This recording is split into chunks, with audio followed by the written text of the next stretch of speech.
অনেক দূরের এক রাজ্য ছিল নীল রঙের।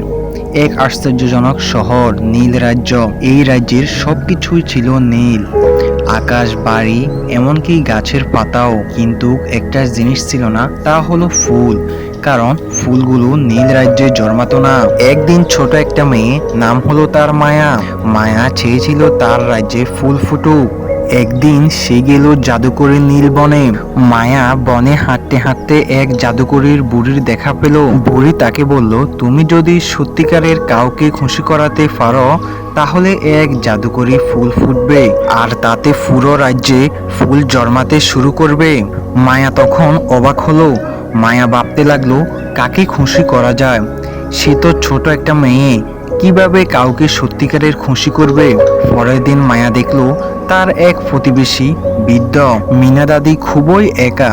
মায়া প্রতিদিন তার কাছে গিয়ে গল্প বলতো, গান গাইতো। কয়েকদিনের মধ্যেই দাদির মুখে হাসি ফুটলো। ঠিক তখনই তাদের বাড়ির আঙ্গিনায় এক অদ্ভুত নীল কমলা রঙের ফুল ফুটে উঠল। সেই ফুল থেকে উড়ে এলো রঙিন রেণু, ছড়িয়ে গেল সারা নীল রাজ্যে। গাছের ডালে ফুটে উঠল লাল, হলুদ, বেগুনি অনেক রকমের ফুল, এবং কি চারদিকে ফুল ফুটে উঠল। রাজ্যর সবাই খুশি। রাজ্য জুড়ে শুরু হলো আনন্দ আর উল্লাস। রাজা ও রানীও এলেন মায়াকে অভিনন্দন জানাতে। আর মায়া হলো রাজ্যের ছোট্ট বীর।